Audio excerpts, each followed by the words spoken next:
Sigue avanzando la preocupación, el temor, la furia, la rabia del occidente por ver que Turquía se aleja. Sí, la polémica crece, las amenazas empiezan a prepararse y sigue avanzando esto, sobre todo en la mente de la anglosfera. Turquía, como ustedes saben, pidió incorporarse a los BRICS. Pero esto no es todo. Hace unas horas, Vladimir Putin amenazó directamente a la OTAN y a Estados Unidos con la siguiente frase: si ustedes autorizan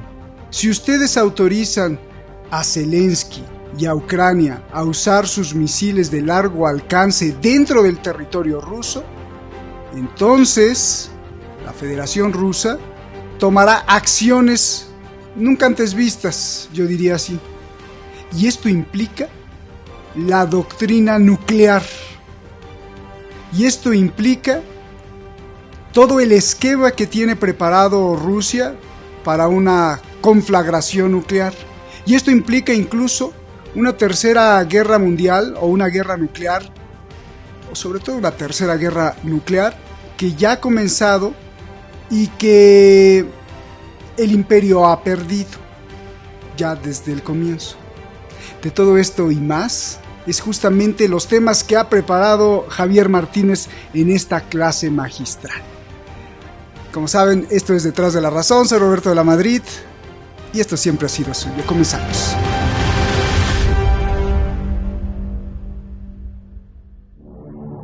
Días cruciales, muy cruciales. La OTAN y Estados Unidos amenazan a Rusia.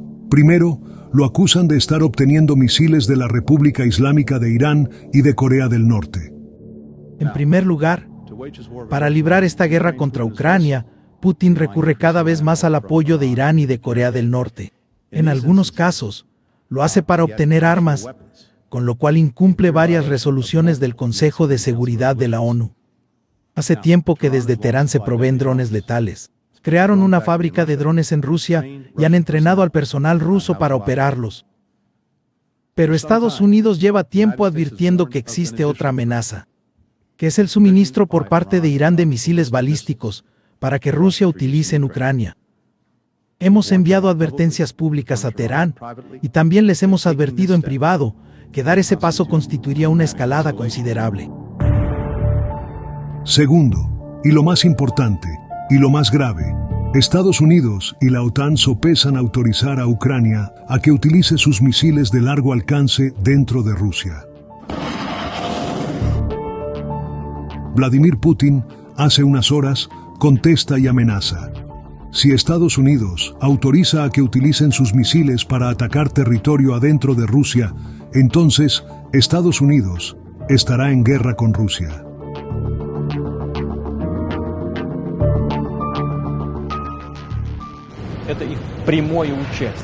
Es su involucramiento directo. Esto cambiaría la esencia y naturaleza del conflicto. Significaría que los países de la OTAN, de Europa, Estados Unidos, están en guerra con Rusia.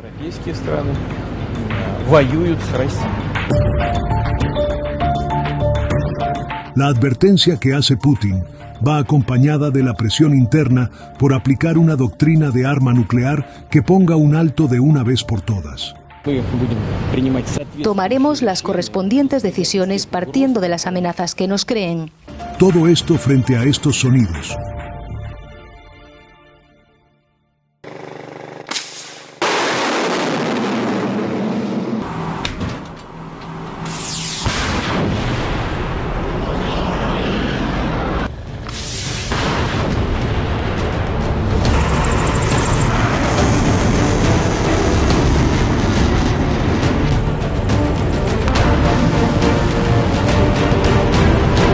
Son los misiles que está lanzando Rusia en un ejercicio militar sin precedentes, que hace hoy con China. ¿Estados Unidos planea la guerra con Rusia ya? ¿Rusia se prepara y usará la doctrina nuclear? Analicemos este punto en esta masterclass.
antes de comenzar el programa hablábamos fuera de cámara, off the record, como si fuera micrófono cerrado entre Javier y la producción, entre Javier y Shadi, y decían, caray, estas noticias pues nos dan para hacer muchos programas, pero el problema es que si uno las analiza, pues son verdaderamente trágicas, repugnantes, horrendas, porque hablan de la destrucción no de una persona, sino incluso de la raza humana.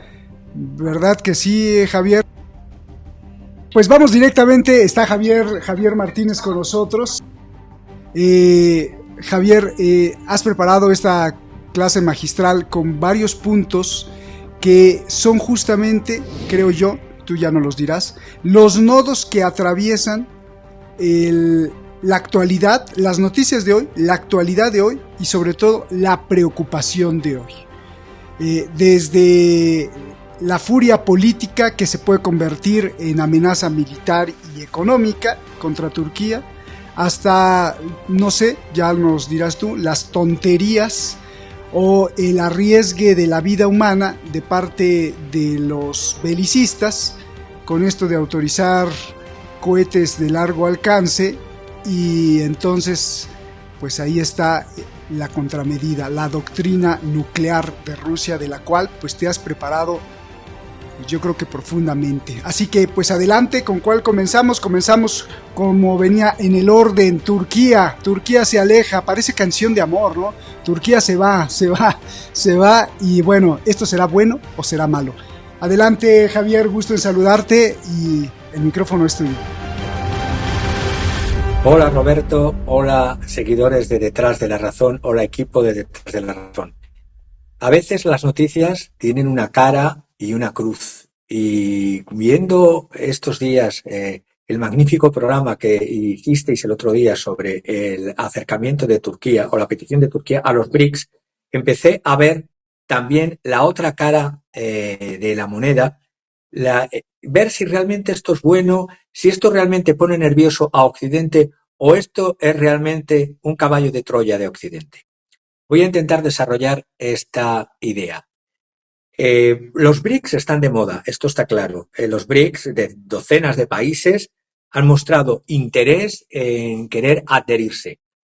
Entre otras cosas porque es la única organización internacional verdadera del mundo. Digo organización internacional porque las Naciones Unidas, la ONU, ha sido durante mucho tiempo un instrumento que se ha utilizado para legitimar las agresiones perpetuas de Occidente, y cuando hablo de Occidente, hablo no solo del Occidente político liderado por Estados Unidos, sino también de todos los demás vasallos y satélites de Estados Unidos, y por lo tanto la ONU, más que una organización internacional, lo que ha sido es un apéndice donde se reinterpreta el derecho internacional y se dice esto sí afecta al derecho internacional si va en contra de Washington o sus vasallos y satélites, pero esto no atenta al derecho internacional, y se estudia el llamado caso por caso, los casos especiales y únicos, como pasó con la dinamitación y explosión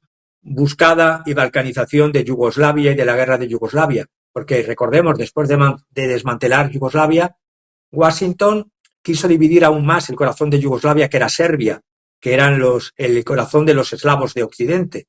El genocidio de los serbios cristianos nativos ya se inició en la Alemania nazi. Colaboradores albaneses del Tercer Reich. Pero esto durante la Segunda Guerra Mundial, pero fue seguido por la ONU, por la OTAN, que fue un proceso que también está en curso. Por lo tanto, vayamos otra vez a los BRICS. El formato BRICS, digo que es la única organización internacional real, ya que ninguna de las naciones que la componen tienen el peso mayor para dirigirla a su solo interés, como pasa con la ONU. Y a pesar del Consejo de Seguridad de la ONU con las 5 naciones, la realidad es que la única organización internacional actual son los BRICS. El formato BRICS Plus permite que cualquiera pueda solicitar el ingreso, lo que puede incluir a caballos de Troya. Pensemos, caballo de Troya es alguien que el enemigo quería entrar en Troya eran los griegos del otro lado del Egeo, que querían, no habían podido dominar, derribar las murallas de Troya. Como entran, aparentemente se alejan, aparentemente son vencidos, aparentemente dejan un regalo que es un caballo de madera, y dentro del caballo de madera están ellos mismos camuflados para dinamitar, para balcanizar, para hacer explotar, en este caso no Troya, sino los propios BRICS. Y en esta lectura, ¿por qué digo esto? Porque mientras que Turquía sea la Turquía de Erdogan, es decir, esta Turquía con dobles raseros, pensemos una cosa, además, no ha habido una sola guerra, ni una sola guerra, que Estados Unidos no haya orquestado, que no haya tenido el apoyo de Turquía. Es decir, el caso de Corea, el caso de Yugoslavia, cualquier lugar de Oriente Medio, Ankara, la capital de Turquía, siempre ha estado en concierto con Washington. Y esto desde los años 50. Pero es que ahora vemos que es una Turquía, el primer país con el primer ejército de europeo, primer ejército de la OTAN, perdón por lo de europeo, dentro de la OTAN, y luego, además, con la excepción de la cuestión kurda, Washington y Ankara están totalmente de acuerdo en todo. Y de hecho, muchas lágrimas de cocodrilo y muchas palabras por parte de Erdogan contra Netanyahu, pero Erdogan, por mucho que se enfurezca contra el primer ministro israelí Benjamin Netanyahu, entre bastidores, Turquía e Israel siguen manteniendo estrechos vínculos y haciendo negocios. Entre otras cosas, el gas que abastece energéticamente a Israel, que viene de Azerbaiyán, pasa necesariamente por gaseoductos a través de Turquía. Y no hacen absolutamente nada. Y luego, en cuanto a la guerra de Yugoslavia, por poner ese caso que he comentado al principio, hablaba mucho Turquía de la superioridad moral que querían dar desde Ankara, pero blanqueaban a los terroristas, a los criminales de guerra musulmanes bosnios. Y luego también han acallado durante siglos ya el genocidio armenio y están acallando todo lo que pueda venir de Azerbaiyán, porque Azerbaiyán lo ven como un apéndice los turcos, que luego veremos, porque Turquía, uniéndose a lo que sí es los BRICS bipolar, multipolar, Turquía no tiene todavía esta mentalidad de país de apoyar el multipolarismo, porque tiene dobles raseros, como estoy diciendo, porque tiene hipocresía la política de Erdogan, porque Erdogan se mueve entre dos grandes mitos que quiere resurgir: el panturquismo, que lo vamos a ver, el panturquismo y el neo-otomanismo del Imperio Otomano, y constituir una nueva comunidad musulmana, la Umma, en torno a Ankara. Además, la Turquía de Erdogan es ultranacionalista, con una agenda desenfrenada, hace apoyos a terrorismo en distintas partes de Oriente, ataca Siria, no tiene ningún problema en lanzar lágrimas de cocodrilo contra Palestina mientras hace negocio con Israel. La intolerancia de Ankara en esta nueva Turquía, que no tiene que ver nada con la Turquía que nació con Kemal Atatürk, porque la Turquía que nació con Kemal Atatürk era una Turquía con espíritu laico, más que laico. Me atrevo a decir que era laicista, no era simplemente separación de la Iglesia y del Estado, en este caso de la religión islámica, sino que era laicismo, era laiklik, como dicen en turco. El espíritu de Kemal Atatürk, cuando abolió el último califato otomano, era en torno a un partido, los jóvenes turcos, el Comité de Unión y Progreso, llamado CUP, y buscaban 4 pilares: la patria, Vatan; la libertad, Hürriyet; la nación, Millet; y la democracia. Y esto no lo tiene Erdogan. Ha traicionado el propio espíritu de independencia de la Turquía, de la República de Turquía frente a la Turquía del Imperio Otomano, que él quiere resucitar. Porque la realidad es que ¿por qué yo hablo de un caballo de Troya? Hablo de un caballo de Troya de Estados Unidos y de la OTAN que podría socavar a los BRICS si es la Turquía de Erdogan y con estos principios. Ya que Turquía, en sus políticas, repito, internas como externas, vuelve la vista al neo-otomanismo, es decir, a la resurrección del Imperio Otomano, al islam político y al panturquismo. ¿Qué es eso del panturquismo? El panturquismo es la unión de todos los pueblos túrquicos, incluso no solo los de Turquía, sino los que están en Asia Central, antiguas repúblicas soviéticas, como puede ser Azerbaiyán y otros. Pero es que pueden ir incluso más allá, al panturanismo, que el panturanismo eran todos los pueblos túrquicos de Turquía, de Asia Central y también los uralo-altaicos, es decir, los húngaros, los fineses, los mongoles, los tunguses, etc. Estas ideas de imperio es la que tiene Erdogan, muy contrario a la República de Turquía cuando se gestó y se fundó por Kemal Atatürk. Lo mismo están haciendo con o frente a Irán. Aparentemente son aliados, son rivales, porque grandes partes de Irán, de China y de Rusia, en algunos mapas internos de los partidarios de Erdogan, lo están considerando como territorios ocupados por Irán, por China y por Turquía. Por eso coopera con Azerbaiyán. Ankara está intentando, luego veremos si nos da tiempo lo del corredor Zangezur y cuál es la lucha que tiene Irán y Turquía en este punto concreto. Luego, el apoyo que están dando ciego a Azerbaiyán contra Armenia. Luego, que la élite gobernante turca también apoya a los independentistas túrquicos de Xinjiang, que están en la provincia de China. También no solamente van contra las repúblicas exsoviéticas para intentar adherírselas en este panturquismo o panturanismo, sino también contra este pueblo túrquico minoritario en China, en la provincia de Xinjiang. Pero es que además, esta Turquía de Erdogan está haciendo todo lo posible para flanquear estratégicamente, a pesar de que habla de colaboración, con este doble rasero a Rusia, a China y a Irán. Turquía es un importante proveedor de armas, además de la junta neonazi que está en Kiev actualmente no solamente tras el golpe de Maidán, sino ahora en la guerra contra Rusia en Ucrania. Se miraría diciendo que los BRICS deben de estar abiertos a cualquiera que quiera entrar, pero tienen que realmente estudiar quién es el que puede ser realmente miembro y quién realmente puede ejercer esto sin desbaratarles la estructura que están haciendo y desarrollándose. Porque ojo a los caballos de Troya. Y seguiría diciendo, aparte en lo que es el guión en respecto a Turquía, que la propuesta de Erdogan de crear una alianza islámica, resucitar una umma islámica en torno a Ankara para luchar contra Israel es pura palabrería. Y es pura palabrería, es una fuerte retórica que da mucha dopamina a aquellos que se lo creen, que creen que Erdogan es sincero. Simplemente les da euforia y después les da decepción.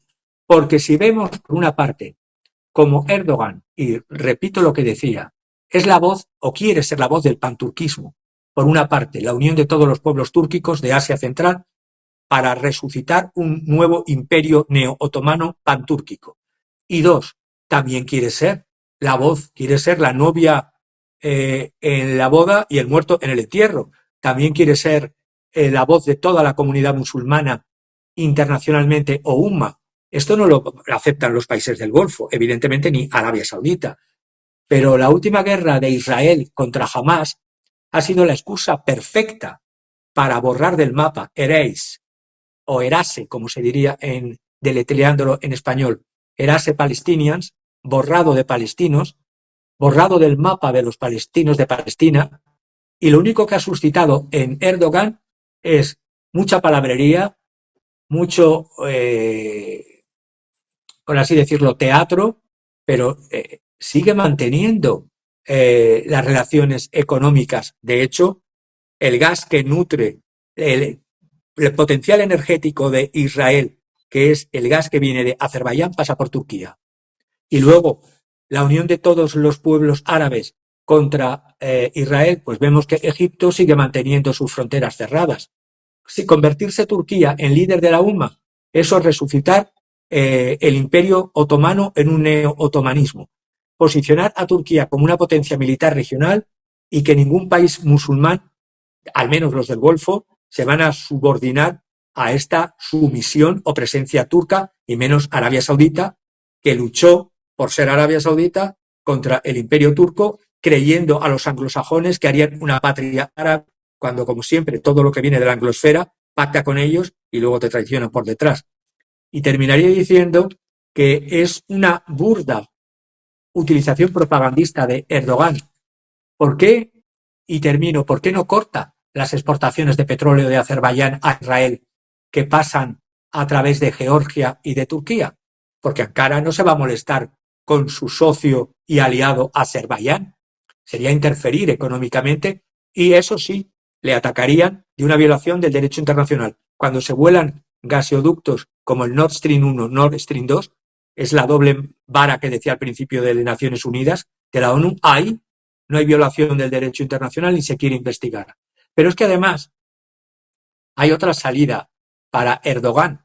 Esto que habla de una guerra psicológica con Israel, ¿cuándo ha planteado realmente él una guerra contra Israel? ¿Está dispuesto a luchar por los palestinos con el ejército turco? Por lo tanto, mientras que esté Erdogan, mientras que estén las políticas de Erdogan, entrada de Turquía en los BRICS, que se lo haga ver China, que se lo haga ver Rusia y que se lo haga ver las otras patitas de los BRICS, como la India o como Brasil o como Sudáfrica. Porque realmente una estructura que hasta ahora está funcionando multilateral puede devenir la casa de la Troya de unos contra otros.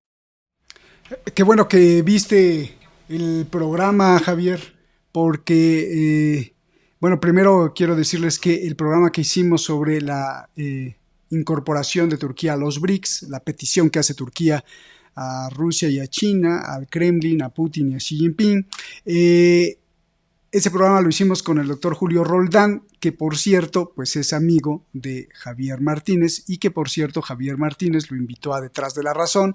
Así que bueno, pues a través de Javier conocimos al doctor Julio Roldán y qué bueno que lo viste el programa porque creo que viste algo que yo estaba preguntando y que tenía preocupación, porque si nos basamos en la historia, si nos basamos en los hechos reales, pues sí, es de una total desconfianza y que probablemente por ahí vaya la construcción de un caballito de Troya que crezca y que crezca a nivel político y económico dentro de los BRICS, porque finalmente, así hay que verlo y así de simple, pues un miembro de la OTAN tiene tecnología S-400, que es una alta tecnología de Rusia. ¿Por qué? Porque Turquía le compró S-400 a Rusia. Entonces sería muy ingenuo pensar que dentro de Turquía, que están las bases de Estados Unidos, bases nucleares y soldados y militares y gente de inteligencia, no tengan acceso a esos S-400 que Erdogan le compró a Putin. Si esto es así, pues es una traición verdaderamente altísima tanto a Putin como a la propia OTAN, porque también Turquía compró F-35, lo cual estaría mal si yo soy aliado tuyo, bueno, no solo aliado tuyo, sino tengo firmado un pacto y un tratado militar contigo y yo le compro armas al enemigo y luego también compro armas a ti. Entonces sí, me parece que o es mega hipócrita y está jugando a traicionar a todos, o lo también muy probable es que juegue como alfil de la inteligencia occidental, como para estar desestabilizando a todo mundo, ¿no? Y otro ejemplo que puse en el programa fue que, pues muy garante de la paz con Siria ya hace tiempo y sigue en la actualidad invadiendo una franja de más de 500 kilómetros sobre Siria. Entonces, bueno, ¿eres garante de la paz o eres un invasor? Cuando el propio Bashar al-Assad no lo baja de enemigo y asesino de campos de trigo y también de personas en la parte norte o noreste de Siria. Bueno, pues eso es, qué bueno que viste el programa, muchas gracias, Javier. Pues vamos a continuar, vamos a avanzar con este punto, porque me parece que las cosas son o se ponen negras si es que le creemos a los que nos anuncian las cosas, porque me imagino que lo tomamos como hechos reales, ¿no? El hecho de que la OTAN anuncie que va probablemente a autorizar el uso, porque ya los tiene Zelensky, el uso de sus misiles, pero ya dentro del territorio ruso, y muchos quieren, hasta tu compatriota Borrell quiere que se utilicen, sería tonto, dijo, si no se utilizaran los misiles de largo alcance de la OTAN que se le dieron a Rusia. Entonces Rusia dice que si se usan, primero no lo pueden usar los ucranianos porque no saben ni cómo usarlos. Segundo, tienen que utilizar las redes satelitales de Occidente. Tercero, tiene que haber a fuerza gente que sepa usarlos, y es decir, gente de la OTAN adentro. Y esto nos lleva a otra cosa. Si eso pasa, pues entonces del otro lado del Kremlin tienen una respuesta contundente, y esa sin duda implica por lo menos contemplar la utilización de esto, de la doctrina militar, de la doctrina, de la doctrina nuclear de la Federación Rusa. Y esto, pues sin duda, si uno es responsable, pues da preocupación, ¿no, Javier? Y de esto justamente preparaste este punto, yo creo que es el punto más importante de tu clase de ahora, la doctrina nuclear de Rusia. Adelante, Javier, te escuchamos como siempre con mucha atención. Antes de entrar sobre este punto, quería señalar algo que va concomitante a este punto, que es la doctrina Karaganov, y tiene que ver de la duplicidad, de la doblez, de la falacia continua que es la OTAN. ¿Por qué la OTAN está tan preocupada por los acuerdos sobre misiles? Misiles de corto alcance, y lo adjetivo bien, misiles de corto alcance entre Rusia e Irán, mientras que está proporcionando misiles de largo alcance la OTAN, es decir, Estados Unidos y Reino Unido, a Ucrania. Es decir, nosotros sí podemos enviar misiles de largo alcance para atacar la profundidad de Rusia, pero Irán no puede proporcionar misiles de corto alcance para repeler en Kursk, por ejemplo, o las agresiones de los ucro-otanistas en territorio ruso. Pues bien, muy rápido sobre este punto, que lo he desarrollado mucho, pero quiero meterme luego en lo de Karaganov. Desde hace un mes, desde el mes de agosto, el occidente político viene amenazando a Irán con rápidas y severas consecuencias. Estoy pensando en un artículo en Reuters del 10-11 de agosto, también comentado por Tyler Duff en Zero Hate el lunes 12 de agosto.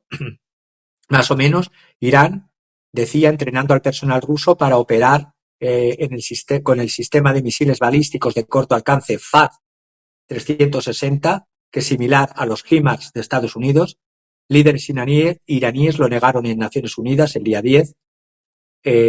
Irán International, POTUS Biden Administration, viendo esto o queriendo ver esto o queriendo presentar esto como una escalada dramática en la cooperación militar entre Teherán y Moscú, mientras que ellos estaban, los de largo alcance, preparándolos para Ucrania. Es decir, el FAD-360 es un lanzamisiles con un alcance entre máximo de 120 kilómetros, es decir, 75 millas, y tiene una ojiva de 150 kilos. Además está el Fatet 110 y el Solfagar, pero son todos misiles de corto alcance. Moscú, por otra parte, diréis, ¿por qué necesita Moscú comprar a Irán si Moscú posee una serie de misiles balísticos propios para el suministro? ¿Por qué este suministro de FAD-360? Muy claro, Rusia se está preparando ya para la Tercera Guerra Mundial en directo. Podría permitir a Rusia utilizar más de su arsenal para objetivos más allá de la línea de frente actual en Ucrania, mientras las ojivas iraníes pueden compensar, pueden ser utilizadas en objetivos de alcance corto, de corto alcance o cercanos actualmente.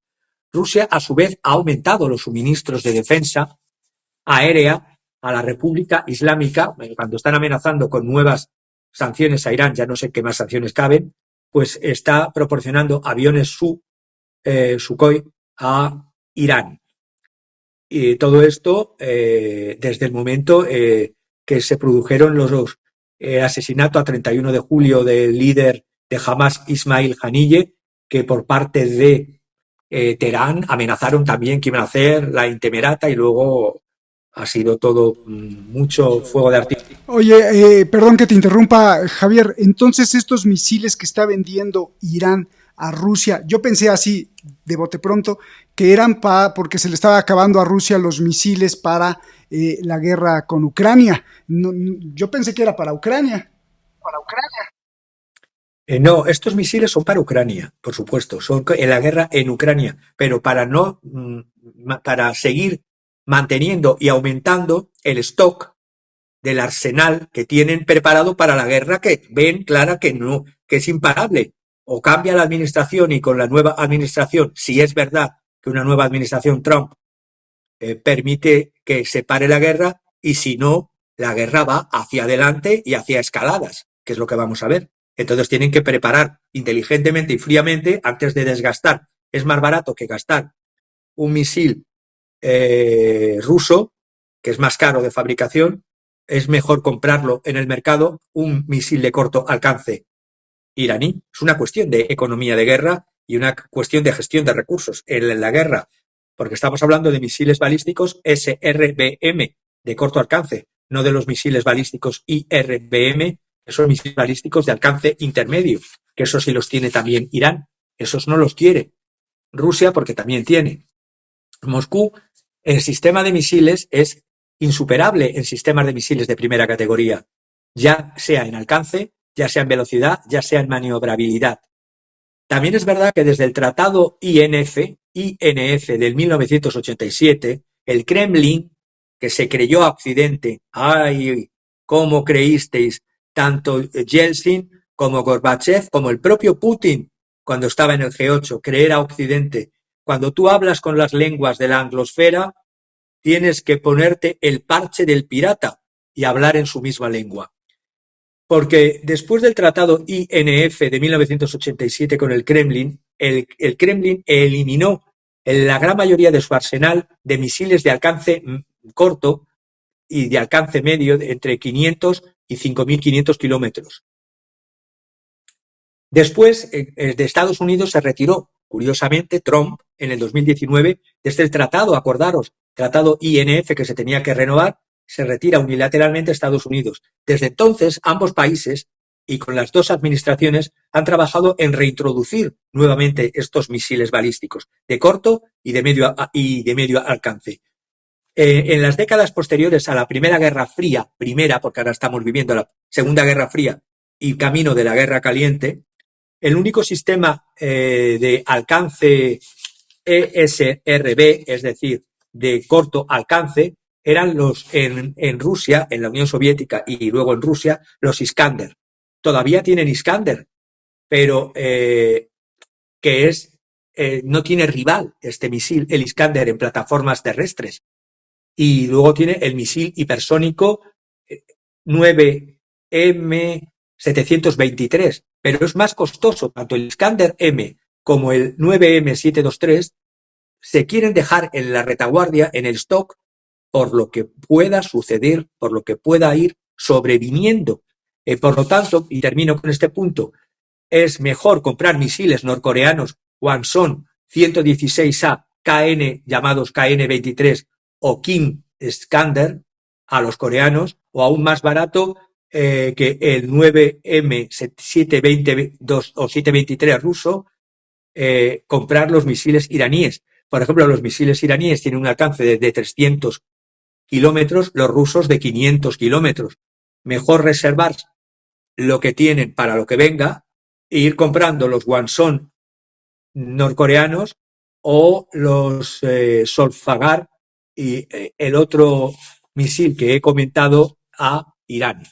A lo que voy de la propuesta Karaganov, es que como tú bien has explicado al principio...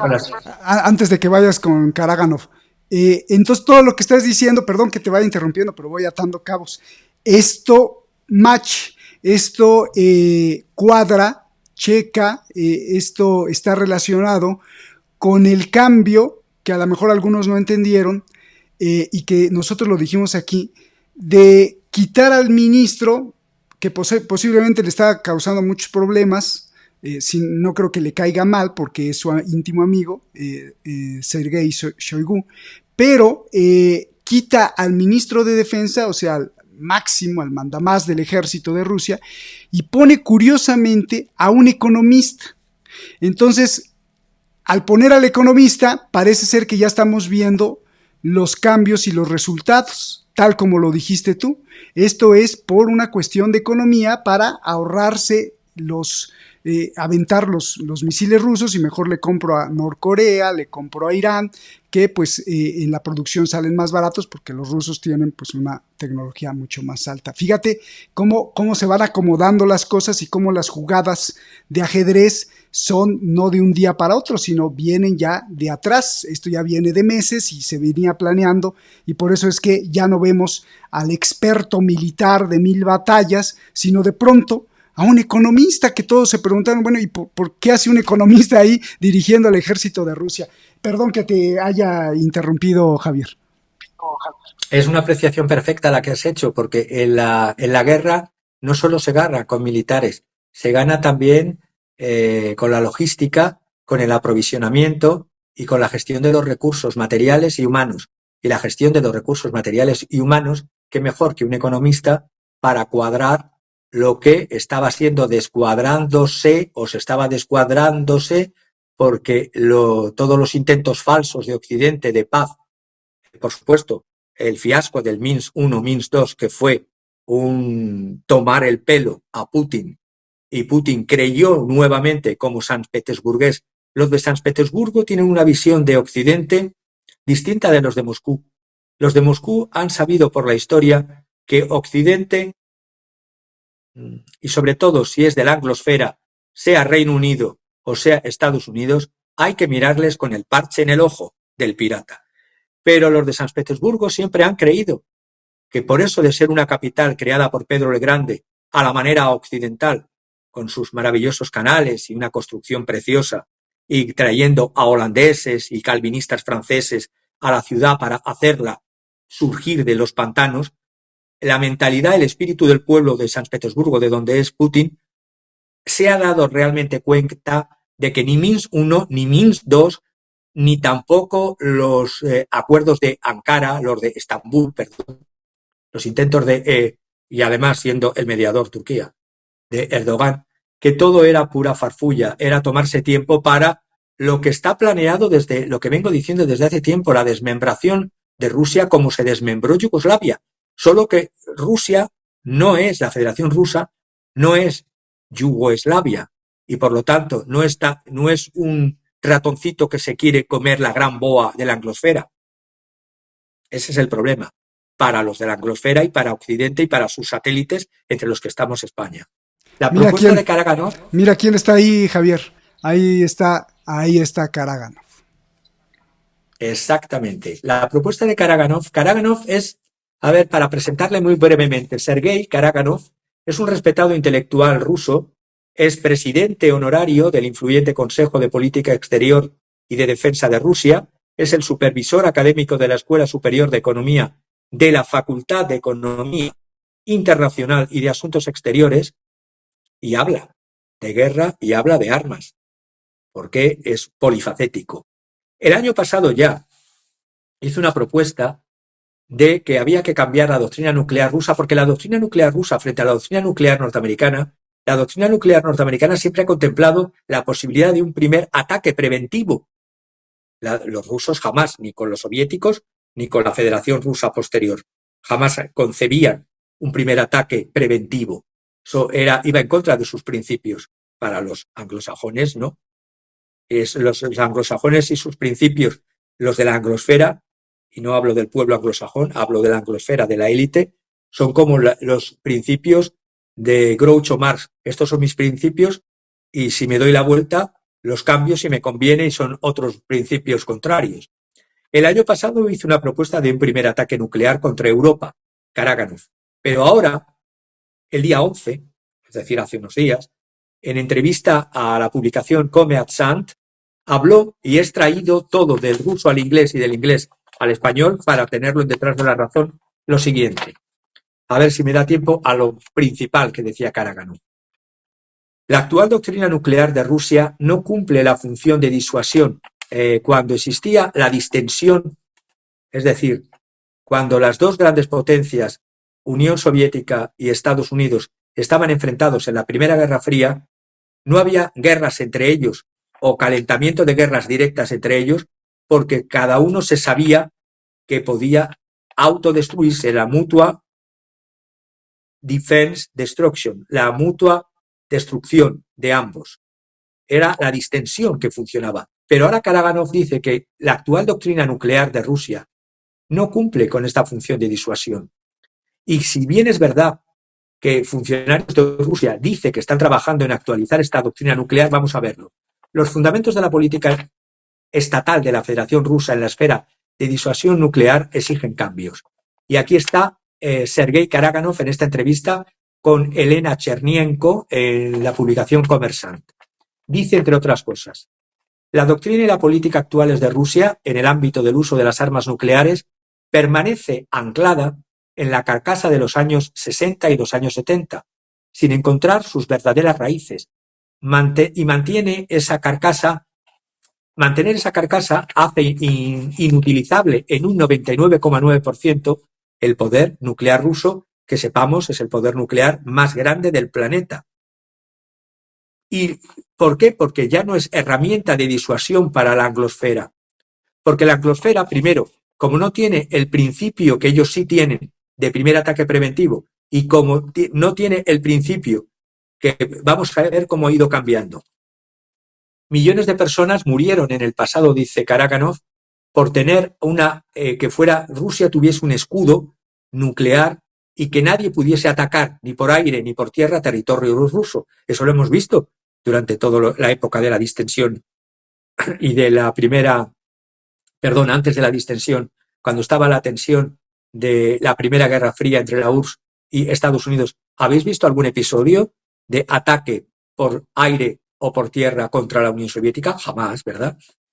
Ha llegado el momento de declarar, dice Karaganov, que tenemos derecho a responder a cualquier ataque masivo a nuestro territorio con un ataque nuclear. Es necesario introducir el concepto de escalada nuclear que sí tiene Occidente, para garantizar que todos los adversarios actuales y futuros sepan con claridad que Rusia está dispuesta a utilizar en escalada las armas nucleares. Si no reactivamos la disuasión nuclear, el mundo caerá, y habla del planeta, caerá en una serie de guerras que inevitablemente se volverán de naturaleza nuclear y que terminarán en una tercera guerra mundial. El deber de Rusia es activar fuertemente el factor nuclear en la política mundial y convencer a nuestros oponentes de que estamos dispuestos a utilizar armas nucleares en caso de cualquier invasión de nuestro territorio y de nuestros ciudadanos. Hay un documento presidencial que hizo Putin en el 2020, el documento presidencial sobre los fundamentos de la política estatal en el ámbito de la disuasión nuclear, está monstruosamente, dice Karaganov, desfasado ya, desactualizado, porque se basa en principios y en quimeras, muchas veces no nuestras, sino del siglo pasado. La doctrina nuclear rusa, dice Karaganov, tiene dos pilares ahora, por eso hay que reformarla. La doctrina militar del 2010, que prevé solo dos escenarios para utilizar las armas nucleares, y este documento del 2020, que ya está desfasado, que lo hizo Putin, Fundamentos de la política estatal en el ámbito de la disuasión nuclear, que prevé 4 escenarios, aparte de los 2. ¿Qué aportaría, pregunta la periodista Elena Chernienko a Karaganov, qué aportará en la práctica introducir escenarios adicionales a los documentos doctrinales que acabamos de mencionar? Pues dice Karaganov, esto obligará a nuestro ejército a prepararse en la práctica para tales ataques. El cuarto escenario, según los fundamentos que he dicho de la reforma del 2020 de Putin, es decir, la amenaza a la existencia del Estado de Rusia, es un escenario tan vago, tan amplio, tan poco definido, que pasa de comentarlo Karaganov. Dice, hemos llegado al punto en que nuestros oponentes creen que no vamos a utilizar las armas nucleares bajo casi ninguna circunstancia Y los europeos, dice Karaganov, han perdido la cabeza. La actual Unión Europea otanizada, con von der Leyen, Borrell y toda la caterva de belicistas, incluidos los verdes que se montan al carro de la guerra, han olvidado qué es la guerra. Los estadounidenses han empezado algunos a comportarse con más cuidado, alertando desde los propios Estados Unidos. Por una parte empujan a los europeos, pero por otra desde Estados Unidos hay voces diciendo cuidado con la amenaza de una guerra nuclear. Como guerra psicológica, los enemigos de Rusia promueven que si Rusia utilizase armas nucleares, aunque fuesen tácticas, esto les pondría de cara a todo el mundo. Y empiezan a decir que si Vladimir Putin y Xi Jinping firmaron una declaración conjunta que afirmaba la inadmisibilidad de una guerra nuclear. Pero es que los acontecimientos avanzan por sí solos y los acontecimientos hacen que nos adaptemos a las circunstancias reales del momento. Cualquier otra guerra como la que se está desatando cada vez más y no es nuclear de momento, puede ser desatada y se pueden destruir nos podemos destruir, dice Karaganov, unos a otros con misiles balísticos, ya sea de corto o de medio alcance, y ir incrementando. Estas declaraciones, esta historia de ir en contra de la utilización del arma nuclear viene de lejos, viene desde la cumbre de Ginebra entre Reagan y Gorbachev en el 1985. Por una parte, Reagan quería la distensión o proponía la distensión en la disolución de la Unión Soviética, pero por otra estaba preparando la guerra de las galaxias. Volvemos a ver a los anglosajones de la anglosfera con el parche. Por una parte te hablan, vamos a ir quitando a no utilizar las armas nucleares, pero por otra, mis planes son la guerra de las galaxias. Y por otra parte, decir, os damos garantías verbales de que podéis disolver el Pacto de Varsovia, pero por otra parte nosotros vamos a extender, parche en el ojo de otra vez, la OTAN. La realidad es que hubo además el 3 de enero otro parche en el ojo de la anglosfera, la declaración de 5 países nucleares, 3 de enero del 2022, fijaros en la fecha, 3 de enero del 2022. Los 5 países nucleares, que son Francia, Reino Unido, China, Rusia y Estados Unidos, firmaron un pacto en el que las armas nucleares eran inadmisibles. Pero mientras tanto estaban preparando lo de Ucrania. Parche en el ojo, por eso creo que cada vez que diga parche en el ojo es que te venden una cosa de paz y por detrás están preparando la guerra cuando te están inutilizando de pies a manos, te están poniendo sogas en los pies y en las manos. Joe Biden incluso prometió en su campaña electoral abandonar la doctrina de Estados Unidos del primer uso de las armas nucleares. A la fecha todavía no lo ha abandonado. Todas las potencias nucleares tienen además, y me consta, planes para el uso medido de armas nucleares en determinados escenarios. Sin ir más lejos, el propio director de la CIA, como dice Karaganov, que le llaman Verde William, le llama Bill Barr, dijo que aunque en el otoño 2022 tenía información que venía de Zelensky y su corte hollywoodiense de que Rusia podría usar armas nucleares, dice Karaganov que Bill Barr decía que aunque utilizase Moscú armas nucleares, esto no debería afectar a continuar con el apoyo de Occidente a Kiev en la guerra, pase lo que pase. ¿Qué cambia, dice la periodista Chernienko Elena a Karaganov, si cambiamos la doctrina nuclear? Responde Karaganov, no solo es necesario endurecer la doctrina nuclear, es importante que los dirigentes rusos digan claramente, y esto es directo a Putin, que estamos dispuestos a utilizar las armas nucleares. ¿Aplicar sobre quién? Pues aplicar sobre aquellos países que apoyan claramente la agresión de la OTAN en Ucrania, porque los misiles de largo alcance o que van a atacar la profundidad de Rusia, como tú bien has dicho, no van a ser operados por los ucranianos, van a ser operados por satélites de países de la OTAN y por militares de la OTAN. Y por lo tanto, hay que confeccionar, dice Karaganov, una lista específica de objetivos para un ataque nuclear grupal en estos países de Europa. Y lo dice así, es brutal lo que estamos viendo. Por eso digo que las noticias son brutales, pero la realidad es esta.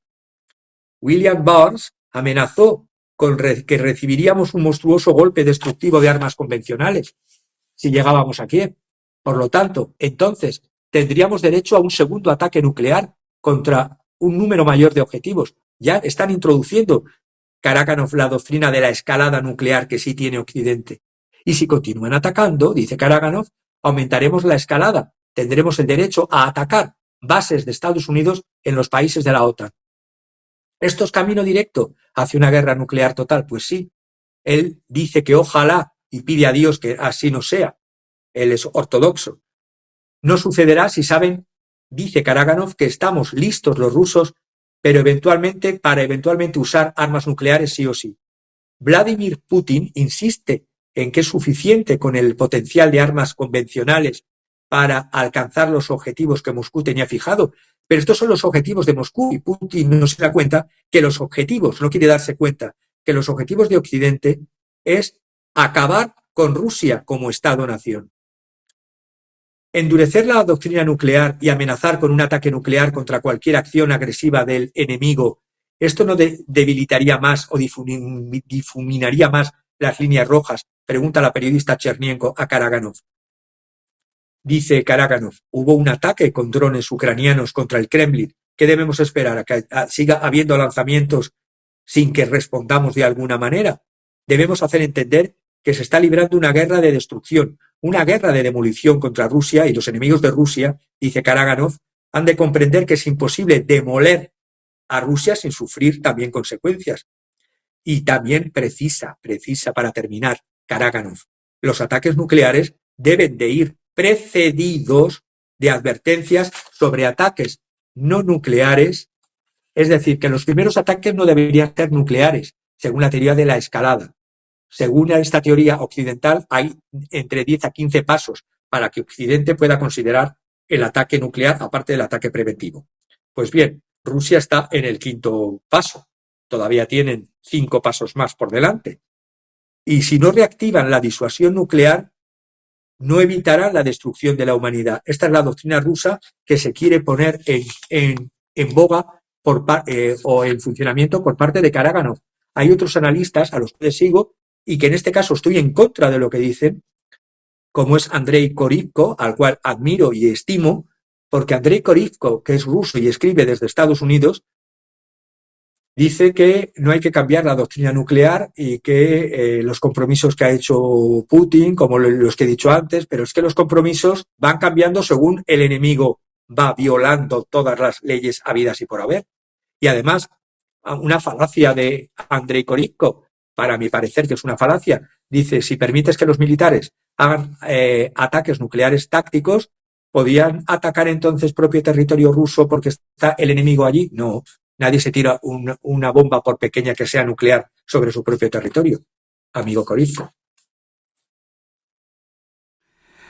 Oye, yo me imagino, digo, por eso es que también el Kremlin, la Duma y el Consejo de Seguridad Nacional de Rusia, junto con Putin, obviamente, pues lo analizan fría y calculadamente, porque ¿tú crees que Occidente se frene? Es decir, si Rusia cambia por completo su doctrina nuclear y legisla de tal manera que se convierte en la misma doctrina nuclear de Estados Unidos, que incluso tiene la facultad legalmente dentro de su ley estadounidense de atacar cualquier país con armas nucleares, aunque ese país no tenga arma nuclear. Me corriges porque puedo estar equivocado. Pero, ¿qué pasaría si Rusia cambia su doctrina nuclear y establece que ya incluso más agresiva la doctrina nuclear que de Occidente? Mi pregunta es, ¿tú crees que Occidente se detendría a pensar en los ciudadanos como tú, como todos los que nos ven, para disuadirse a sí misma de mejor no atacamos, o también iría con todo? Porque ese sería quizá el gran peligro, Javier. Roberto, yo deseo lo que tú deseas, lo que deseamos todos los del equipo y de los seguidores de Detrás de la Razón, que es la paz y la prosperidad de todos en el mundo, no es la misma visión que tiene el establishment de la anglosfera y la actual administración de POTUS Biden and Kamala. Me voy a un analista que responde perfectamente, y es un analista norteamericano, un analista federal estadounidense jubilado, con una amplia experiencia en varias agencias gubernamentales, incluida la Comisión de Servicio Civil de Estados Unidos, la FDA, la Casa Blanca de Carter, la NASA, el Tesoro de Estados Unidos. Se llama Richard Cook. Richard Cook es el cofundador e investigador principal del American Geopolitical Institute. Su último libro, que lo he empezado a ojear y he extraído cosas para hoy, es Our Country Then and Now. Es decir, nuestro país entonces y ahora. En este libro, el señor Cook postula que los Estados Unidos actuales, con las administraciones actuales, han perdido el contacto con sus principios fundadores, y entre los que se encuentra la Carta de Derechos, y que deben de reafirmar para sobrevivir como nación, porque ve el peligro que la Tercera Guerra Mundial ya está en marcha, pero el imperio ya la ha perdido, y además ve el peligro de una guerra civil estadounidense. Y repito, no es una gente que hable desde Moscú o desde San Petersburgo o desde Pekín o desde Pyongyang, desde Corea, no. Está en el corazón de Estados Unidos, ha sido un fiel servidor a su patria como analista federal, actualmente estadounidense jubilado, pero ha servido en varias agencias gubernamentales, tiene una visión del interior del establishment y de lo que es los institutos ciegos de guerra. Y entonces, él dice lo siguiente, y he extraído cosas de él, porque yo ya he dicho el libro, les recomiendo para que los puedan leer, Our Country Then and Now, nuestro país entonces y ahora. Habla de las tres naciones etiquetadas oficialmente por la propaganda militar estadounidense como amenazas, que son el corazón central de los BRICS, la R, la I y la C. Los BRICS, R, Rusia, I, India, pero en este caso él habla de Irán y China. Luego ve que estamos en una fase caliente de la Tercera Guerra Mundial, que en realidad comenzó para Richard Cook el 20 de enero del 2021, con la toma de posesión del presidente fantasma Joe Biden. También habla de que estamos, los Estados Unidos actuales, lo dice Richard C. Cook, es el imperio anglo-americano sionista. Habla también que la Tercera Guerra Mundial se equipara a un conflicto nuclear global y que desde la Segunda Guerra Mundial un primer ataque nuclear contra Rusia está dentro de las mentes de todas las administraciones que ha habido en Estados Unidos. Dice que la Tercera Guerra Mundial ya ha comenzado y que el imperio lo ha perdido, el imperio entendido como la ideología globalista liberal. Los globalistas, dice Cook, están en retirada, en pánico, tratando de cubrirse el trasero, lo dice textual, es la traducción del inglés, con ruido, con amenazas, con provocaciones y con fanfarronería. Y por lo tanto, no creo que mientras que estén estas gentes cambie mucho, aunque Rusia cambie su doctrina militar, porque ellos van a por todas como sea. Y muchos de estos, además, son señores que están más cerca del más allá que del más acá y les da lo mismo. Si tienen 83, 84, 85, 86, son gerontos, en griego es anciano, es la gerontocracia plutocrática y militarista de los Estados Unidos y les da exactamente lo mismo. Habría declaración de guerra, pero si Estados Unidos no utiliza la declaración de guerra desde la Segunda Guerra Mundial, es decir, el Congreso nunca ha declarado una guerra. Todo ha sido a través de resoluciones del Congreso, no de, como dice la Constitución, de una declaración de guerra formal. Por ejemplo, la guerra de Vietnam fue la resolución del Golfo de Tonkin. O la autorización para el uso de la fuerza militar en el 2001 tras el desastre pantomima del 11 de septiembre, del 11S. Tras el 11S, con estas resoluciones del Congreso, que no son declaraciones de guerra, Estados Unidos invadió Afganistán, Irak, bombardeó Libia, introdujo fuerzas yihadistas, es decir, terroristas en Siria, contra un gobierno legítimo. Anteriormente ya había permitido el Reino Unido, junto con la OTAN y detrás Estados Unidos, que se destruyese Yugoslavia, como he dicho al principio, con la campaña de bombardeos de Bill Clinton contra Serbia en el año 99. El apoyo continuado de Estados Unidos a grupos yihadistas como ISIS, anteriormente a Al-Qaeda, incluso en Siria, y contra Rusia en Georgia y en Ucrania. La doctrina Wolfowitz desde el año 1992 han abierto la puerta a los ataques preventivos, como tú bien has dicho, contra países que, aunque no hayan hecho nada, en la cabeza de estos psicópatas pudieran estar planeando dañar a Estados Unidos, no dañar a Estados Unidos, dañar los intereses de la gerontocracia plutocrática, corporocrática de los Estados Unidos. El conflicto ucraniano ya vemos que es una guerra por poderes de Estados Unidos y de sus aliados de la OTAN contra Rusia. Y esta rivalidad no viene ya de Estados Unidos, viene de atrás, y lo he comentado en muchos programas. Viene de Gran Bretaña, cuando estaba el Imperio Británico, formaba parte del gran juego británico ir en contra de los intereses de Rusia, entonces el Imperio Ruso, porque ponían en peligro su hegemonía en Oriente Medio y en la India. Por eso el tema de los BRICS, con la I de India, es monstruoso para la mentalidad de la anglosfera y tienen que dinamitarlo como sea.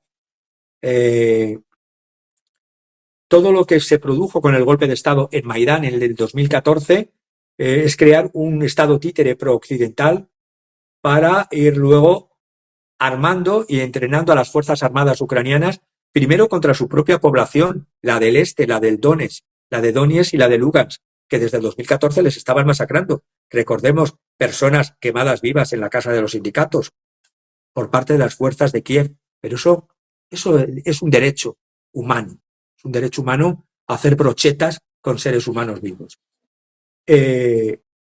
La realidad es que no sé hasta qué punto, cómo hemos llegado hasta aquí. Recomiendo el libro porque es muy largo. Yo tenía extractadas del libro 20 y tantas hojas, no nos da tiempo. Solo decir que todo esto viene desde cómo hemos llegado hasta aquí. 1999, Vladimir Putin sucede a Yeltsin y, por lo tanto, después de haber sido rechazado que Rusia con Yeltsin quería entrar dentro de la OTAN y fue rechazada, porque no interesa a Rusia ni en la OTAN, interesa una Rusia troceada o sometida a la OTAN y a los intereses de Estados Unidos y de las corporaciones de Estados Unidos. Empezó una carrera armamentística en la década de los 2000, desde los 2000 para acá, entre Estados Unidos y Rusia, a la cabeza en tecnología de misiles, producción de armas industriales, guerra terrestre, armamento nuclear y defensa aérea estratégica. Ya llevamos 24 años. 2001 se constituye la Organización de Cooperación de Shanghái. 2001, la dominación que tenía del espectro o quería tener de espectro total Estados Unidos sobre el planeta, que no lo han logrado, a pesar de haber caído la Unión Soviética en el año 1991. En el 2001 proyectaban el nuevo siglo americano, PNAC, y empezaron con un nuevo Pearl Harbor, es decir, los ataques terroristas 11S. 2006, la otra pata de este mundo que vivimos ahora, el ex vicepresidente Al Gore, con su libraco Una verdad incómoda, en la que promovía un cambio climático bastante farsario y en la teoría del calentamiento global. Todo esto, lo que quiero decir es que desde esos años, desde los años 1999-2000, se está gestando todo esto. Y la realidad es que creo, por desgracia, que el plan, por una parte, va en reducir población, como ya lo he dicho tantas veces, y que la Tercera Guerra Mundial está en marcha y que el imperio la ha perdido porque la mayoría de los ciudadanos del sur global y de muchos de Occidente, ciudadanía, ven claro, y de Latinoamérica y de África, ven claro que el imperio no les aporta nada positivo más que explotación, extinción y exterminio. Entonces, desde esa perspectiva, por eso Cook habla de que el imperio ha perdido, y cuando un imperio está en pérdida es cuando más peligroso es, porque le da lo mismo 8 que 80 o destruirla antes que perecer ellos, que perezca la humanidad. Pues, y ahora, como decía mi padre después de las noticias, váyase a dormir con mucha tranquilidad y cierre los ojos y piense que todo está bien. Dramático, ¿no? Como lo decíamos al principio, porque pues son noticias, pero de lo que estamos hablando es prácticamente del dolor y del sufrimiento de la especie humana. Y, y, y ¿sabes cuál es lo peor? Que se va normalizando en las mentes. Quizá también sea parte de la estrategia, ¿no? Para que sea tan normal que un día despiertes y digas, oye, medio mundo ya no existe, ¿no? Y entonces, bueno, pues sea más fácil operar. Perdón, no te escuché, Javier. De ahí las pinturas que he traído ahí, de ahí los cuadros. Tú lo acabas de decir, que la humanidad esté durmiendo. Exacto. Y entonces despiertas, tanto metafóricamente como concretamente, es decir, abres los ojos al día siguiente, ya sea metafórico o no metafórico, y entonces resulta ser que una tercera o dos terceras partes de la humanidad ya no existen y solo cae del cielo una lluvia celestial de radiación, pero finalmente en la mente se te normalizó a través de los años.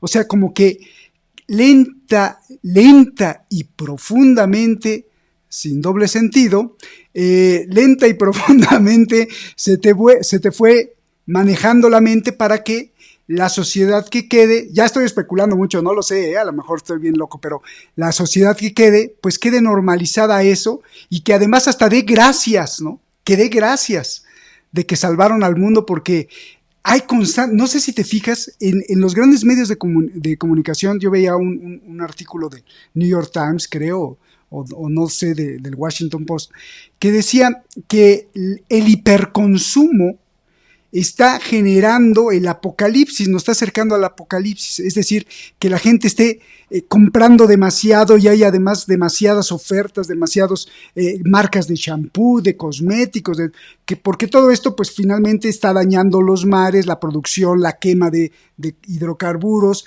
la basura, y efectivamente sí, pero yo dije, bueno, ¿y por qué estos medios ahora están pensando comunistamente, no? ¿Por qué? Ah, bueno, pues es parte, creo, de la misma preparación de decir, bueno, es que se necesita reducir la población. A ver, Javier, perdona. Simplemente esos medios, te lo voy a decir con una palabra que en Latinoamérica es preciosa para definirlos, son unos pendejos. Son unos pendejos. Vosotros me enseñasteis la palabra y hay que utilizarla en el momento oportuno. Exacto. Es decir, esos medios están comprados y son pendejos. Son una basura para las mentes de los ciudadanos del mundo. Así es, Javier, así es. Oye, antes de pasar exactamente, es que lo dijiste en el momento exacto, porque no saben ni a qué juegan, simplemente obedecen, pero no saben qué pasa, ¿no? Javier, antes de pasar a la obra que tiene que ver con esto, yo no puedo quedar con la curiosidad de estos corredores y relaciones entre Irán y Rusia. Por favor, si quieres, por lo menos darnos un adelanto y después lo explicas, pero sí sería, creo que sería como el broche de oro, cerrarías la clase, el masterclass del día de hoy. Pues bien, muy rápido para poder tener a los dos cuadros atender a los dos cuadros que hemos traído hoy. Es que me extiendo demasiado, tengo que ser más explícito, pero intento que sea comprensible todo, tal como lo traigo.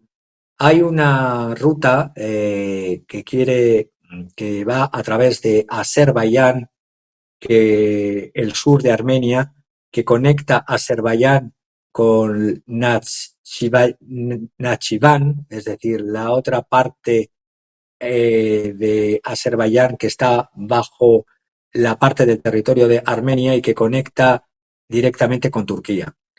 Este corredor que está promoviendo o que había promovido Rusia con otros muchos corredores para no depender Eurasia de los intereses occidentales y tener los propios intereses, Irán aparentemente, digo aparentemente, ¿cómo se dice? Se levantó en críticas a este corredor porque iba por encima de la frontera iraní.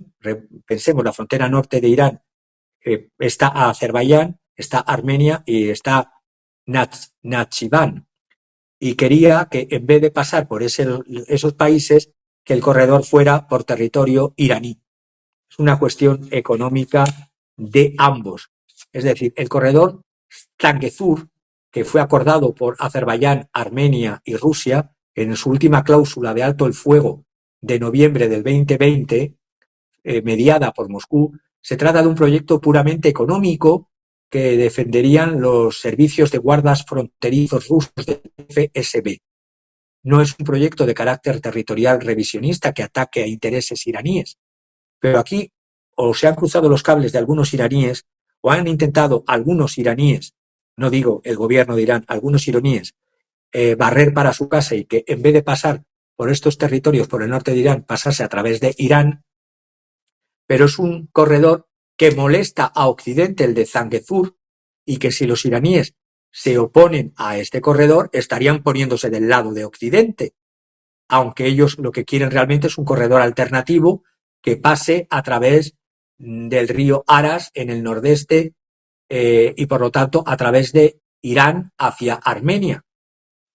Desde la perspectiva de iraní, es una exageración decir que esto amenaza intereses territoriales inexistentes por parte de Azerbaiyán. La realidad es del quid pro quo con Rusia. Rusia dice o han intentado decir que por el apoyo de estos misiles y drones que Irán ha estado proporcionando estaba dentro de los acuerdos. Rusia no mezcla acuerdos económicos con acuerdos militares. El acuerdo del corredor Zangezur es un acuerdo entre Azerbaiyán, Armenia y Rusia en una cláusula de alto el fuego del 20 de noviembre del 2020 y tiene que ver con un tema económico y de pacificación entre azerbaiyanos y armenios, y el otro acuerdo militar entre Rusia e Irán sobre proporcionarse unos aviones, los Sukhoi, y los otros drones y misiles de corto alcance, no tienen que mezclar churras con merinas como es este corredor. Además, este corredor ahora lo están intentando minar por parte de la anglosfera, porque este corredor de gas de Azerbaiyán, Armenia hasta Turquía y estaría supervisado con guardias fronterizos rusos. Y lo que quiere, y por eso digo yo lo de Turquía, lo que quiere Occidente es penetrar en el corazón de la retaguardia caucásica de Rusia vía repúblicas como pueda ser Azerbaiyán o como pueda ser Turquía, si se introduce como caballo de Troya dentro de los BRICS. No sé si he explicado o me he explicado, pero es un juego de intereses económicos que Rusia ya había pactado con estas dos repúblicas cuando estaban en guerra, acordaros.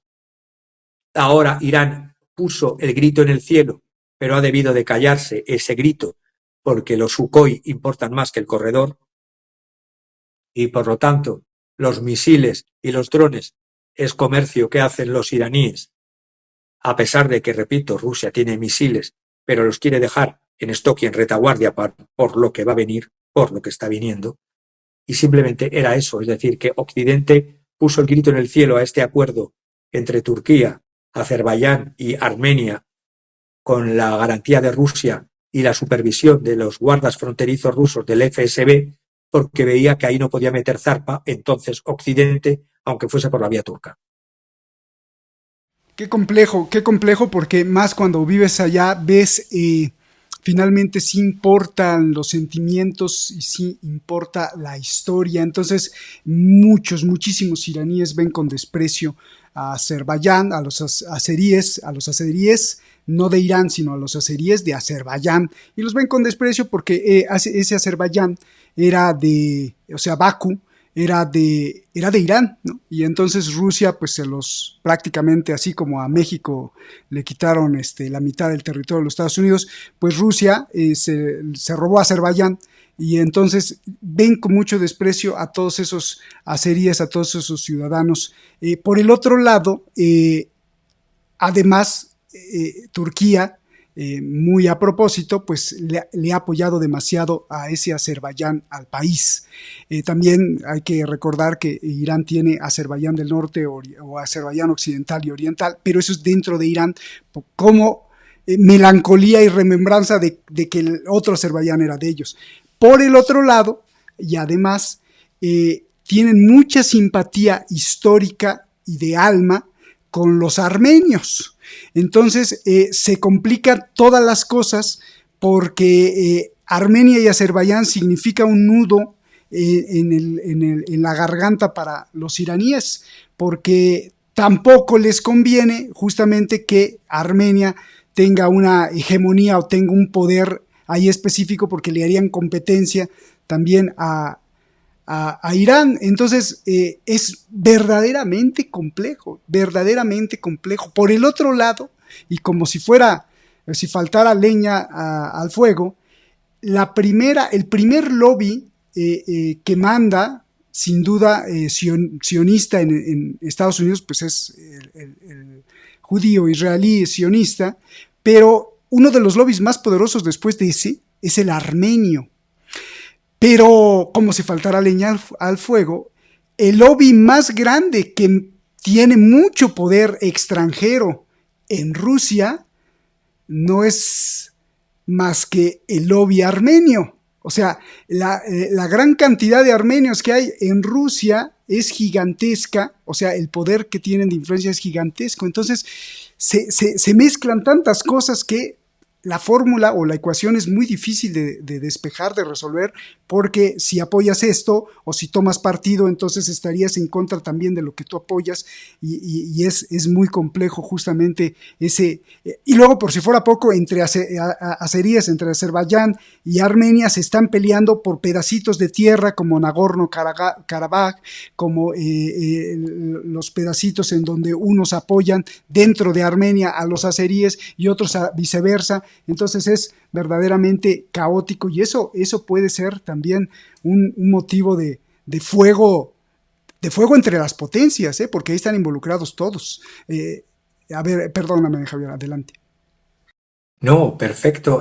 Ha sido una explicación maravillosa, que te felicito, porque además has aclarado muchos puntos de la historia.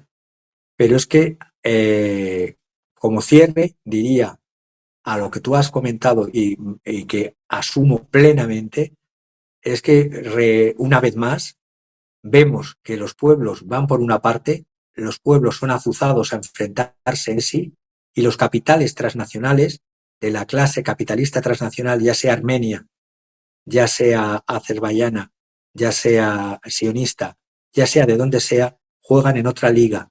No les interesan no solamente los estados-nación, no les interesan las patrias, pero es que no les interesan los pueblos más que como instrumentos para la consecución de sus intereses. Simplemente eso.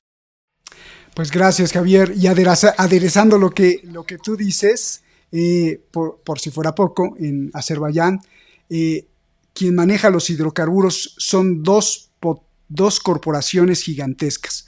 La corporación de las 5 grandes petroleras de Estados Unidos y Gazprom.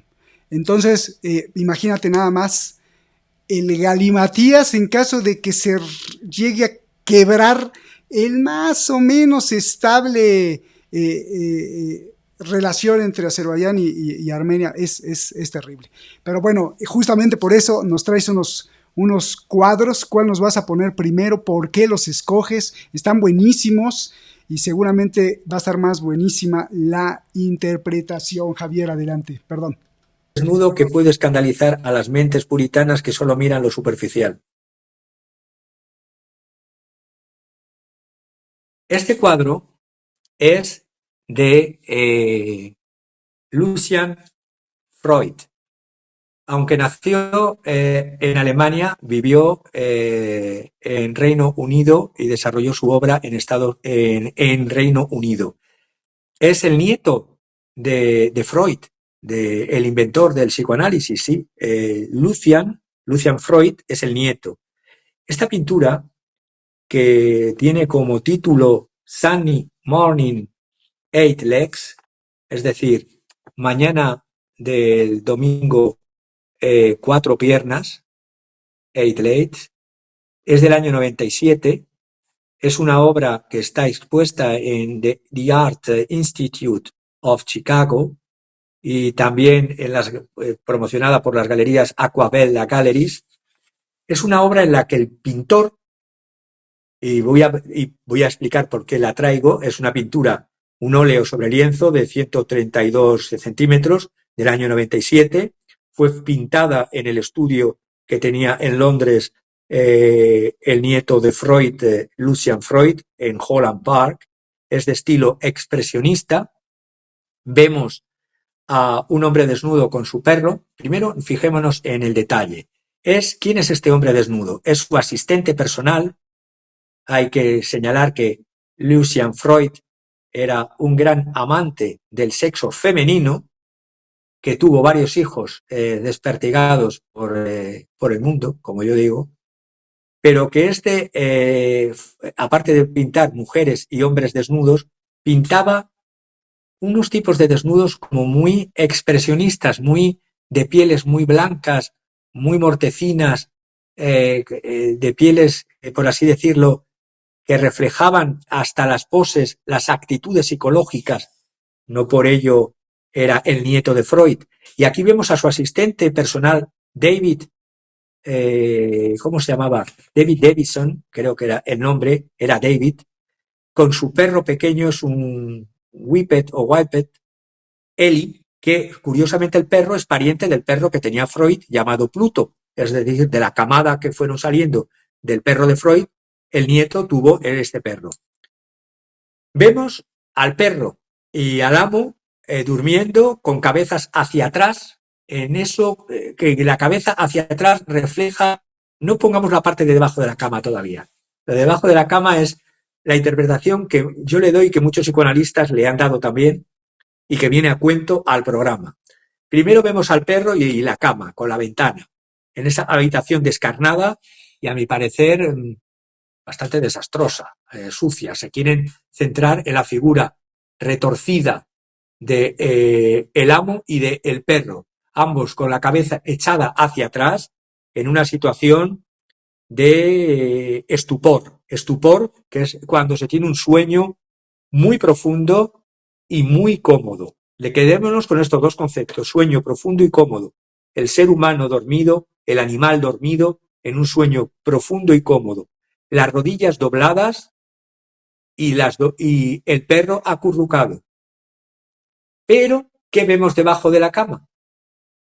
Vemos debajo de la cama, si descendemos la visión, vemos un estupor.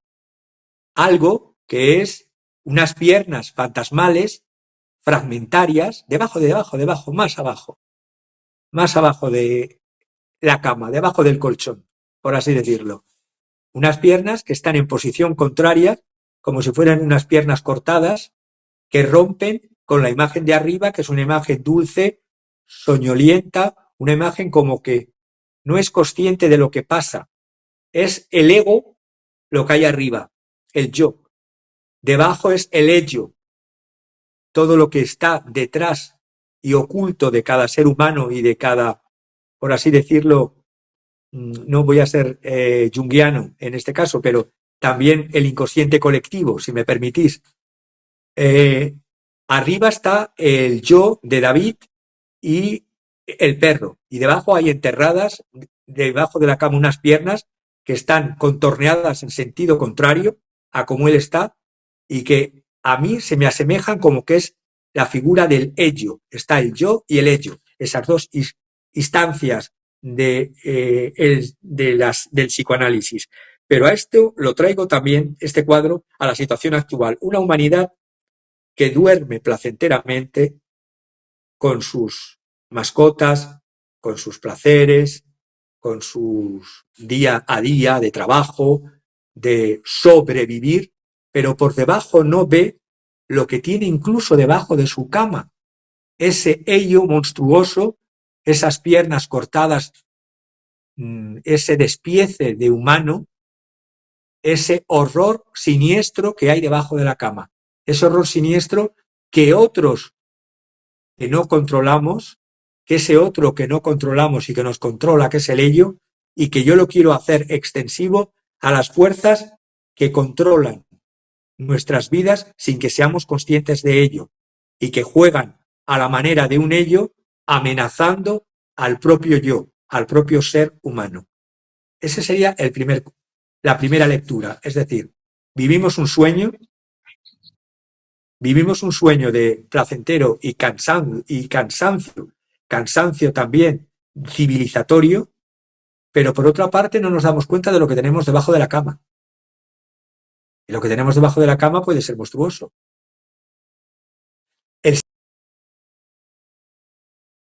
No por un autor, sino lo ha creado la inteligencia artificial. Y ese cuadro... Oye, Javier, dime.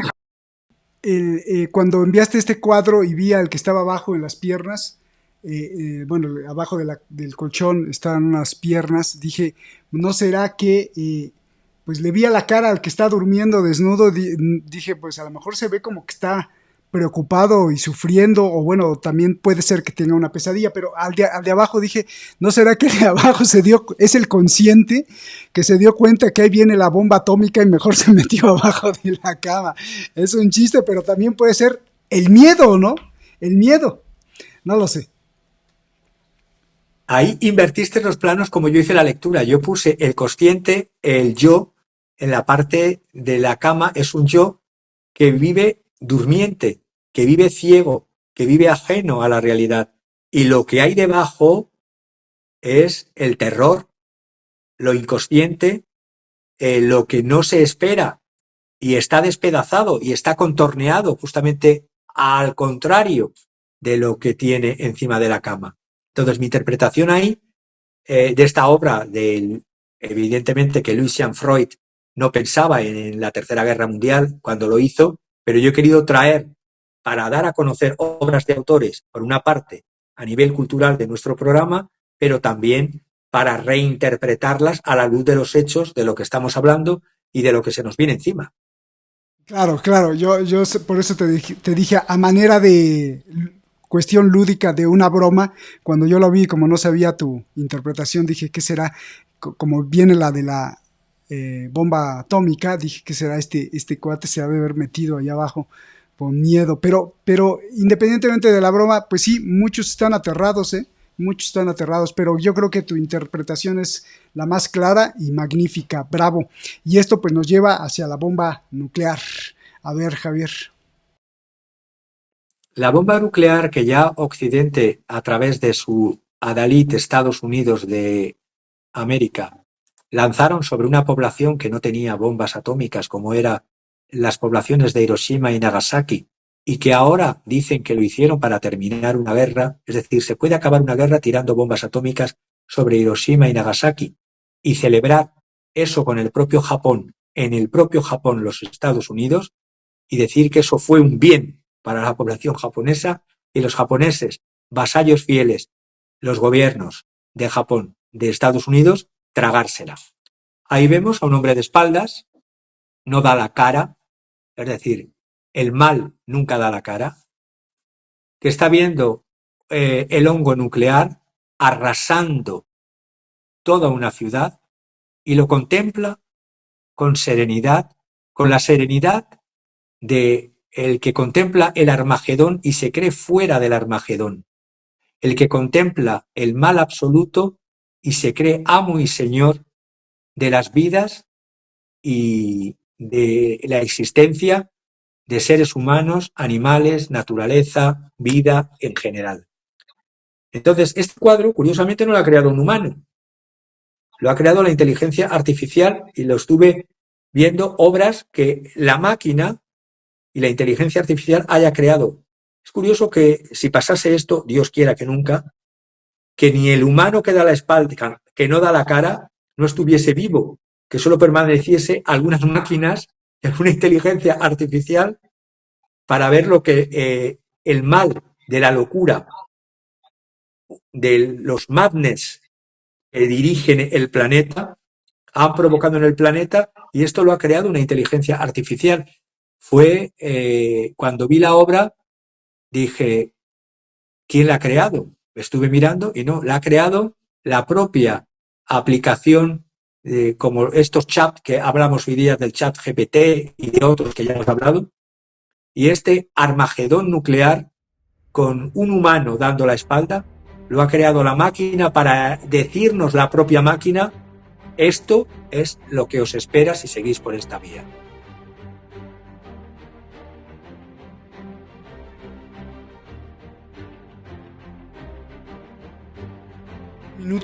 Ese fue un minuto de silencio, si pasa eso. Oye, qué magistral la interpretación. Ahí les va, esto va a pasar si seguimos.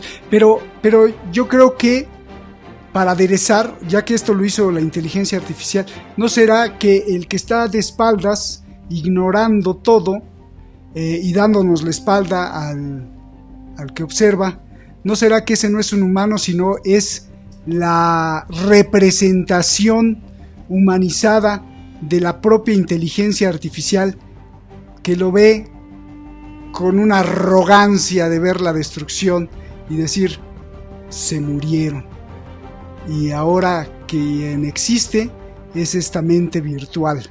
Eso está de terror, no sé, pero suena ahí. Totalmente, vamos, te felicito porque esa interpretación no había llegado yo hasta ella y me estás haciendo pensar. Podríamos estar hablando tiempo y tiempo, el programa tiene unas limitaciones, pero la realidad es que la inteligencia artificial funciona de momento sin emociones, sin sentimientos, sin valoraciones morales, y juzga en criterios de racionalidad lógico-matemática. Pero claro, el ser humano se aleja cada vez más, o vemos que su racionalidad imperfecta cada vez es más imperfecta, y la máquina está diciendo: esto es lo que era un humano, esa máquina imperfecta, y llegó a hacer todo esto, y nosotros somos la máquina perfecta. Y lo trágico será que por sus propias ecuaciones reaccione de forma perversa y asesina, porque probablemente se pueda dar con sus ecuaciones se pueda dar cuenta con sus ecuaciones que el ser humano es un depredador terrible que acaba con todo y que dice: pues mejor hay que eliminarlo, imagínate. Pero bueno, qué buenas bifurcaciones interpretativas se esparcen desde el cuadro que traes. Gracias, Javier, nos das mucho material para pensar y reflexionar. Gracias a vosotros. Pues gracias a ti y gracias a todos los que nos están viendo. Muchísimas gracias. Saben que les mandamos un abrazo, que son hermanos todos, no de la cuestión mística ni religiosa, sino de la cuestión más real. Estamos aquí en este barco llamado Planeta Tierra. Muchas gracias, nos vemos hasta la próxima. Y gracias otra vez, hermano Javier, un abrazote. Gracias, nos vemos. Buenas noches.